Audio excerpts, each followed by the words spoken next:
ሻሎም ቤተሰብ እግዚአብሔር አምላክ ሰላም ጸጋናይ ክርስቶስ ምስኩልኩም እዩ ሎም ድማ ንዝበለጸ መዓልቲ ዝኸውን ዝበለጸ ቃል ድብል ሒዝና መጺና ኣለና ኢየሱስ ንዘላለም ጎይታ እዩ ሎም ንካፈሎ ቃል ናይ ልቢ ሕቡእ ሰብ ዝብል እዩ መጽሓፍ ክዛረብ ከሎ ጴጥሮስ ቀዳማይ ጴጥሮስ ምዕራፍ 3 ካብ 3 ክሳብ 4 ስልማት ግን እትብሕቡእ ናይ ልቢ ሰብን ኣብ ቅድመ ኣምላኽ ክቡር ዝኾነ ለዋህን ህዱእን መንፈስ ይኹን እምበር እቲ ናይ ስሩሕ ርእስን ናይ ስልማት ወርቂ መእሳርን ናይ ዘጌጸ ክዳውንቲ ምኽዳንን ኣፍኣፋዊ ነገር ኣይኹን ሐዋርያ ጴጥሮስ ሓደ ነገር ይነግረና ኣሎ ከምቲ ብደገ ሰበይቲ ምስተሰለመት ስልማት ናይ ደገ ኣሻይን ከም ትገብር ከም ተንጸባርቕ ከም ዝገብራ ካብኡ ዝበለጸ ግን ካልእ ሽልማት ኣቅድሚ ሰብን ኣቅድሚ ኣምላኽን ዘኽብር ናይ ውሽጢ ሽልማት ከም ደሎ ይነግራሉ እዚ ናይ ውሽጢ ስልማት ድማ ሕቡእ ሰብ ኢሉ ጽውዕዎ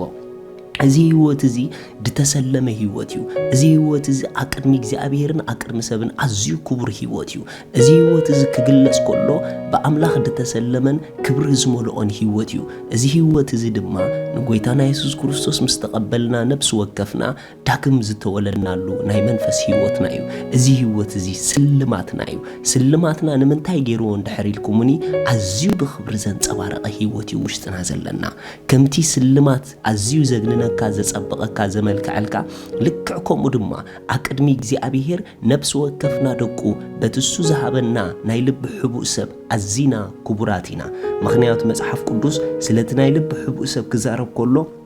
ኣቅድሚ ኣምላኽ ክቡርን ህዱእን ይልዎ ኢየሱስ ንዘለዓለም ጎይታ እዩ ሎማ ሓደ ነገር ሕሰቡ ካብቲ ብደገ ዝጸባብቕዎ ንላዕሊ ካብኡ ዝጸበቐ ጽባቐ ኣብ መንፈስኩም ከም ዘሎ ኣስተውዕሉ ማለት ልክዕ ናይ ደገ ጽባቐኹም ኣብ ደገ ኣኹሪዕዶ ከም ዘብለኩም ኣቅድሚ እግዚአብሔር ድማ ብኹርዓት ደው ዘብለኩም ናይ ውሽጢ ሰብ ተባሂሉ ድጽዋዕ ናይ ልቢ ሕቡእ ሰብ ተባሂሉ ድጽዋዕ ናይ ብሓቂ ዳግም ዝተወለድናሉ መንፈስና ንሱ ኣቅድሚ እግዚአብሔር ብትብዓት ደው ክብል ዝኽእል ጽድቂ ኣምላኽ ዘለዎ ህይወት ኣለና ስለዚ ሎሚ ሓደ ነገር ኣስተውዕሉ ካብ ናይ ደገ ጽባቐኹም ናይ ውሽጢ ጽባቐኹም ከም ዝበልጽ ካብ ናይ ደገ ጽባቐኹም ካብ ናይ ውሽጢ ጽባቐኹም ኣዝዩ ከም ዝበልጽ ነዚ ነገር እዚ ደጊምኩም ደጋጊምኩም ሕሰቡ ኣእምሮኹም ድማ ነዚ ነገር እዚ ከተእምንዎ ጀምሩ ኣነ ኣቅድሚ ሰብን ኣምላኽን ብሉጽ ይበሉ ንምንታይ ተተባሃለ ንስኹም እቲ ናይ ልቢ ሕቡእ ሰብ ዝኾነ ኣቅድሚ ኣምላኽ ክቡርን ህዱእን ሰብ እስኹም ንሱ ኢኹም ምኽንያቱ ብኡኡ ዳግም ተወሊድኩም ኢኹም ስለዚ ኣቅድሚ ኣምላኽ ደው ክንብል ትብዓት ኣለና ንምንታይ ተተባሃለ ኣቅድሚኡ ጽቡቓት ኢና ሻሎም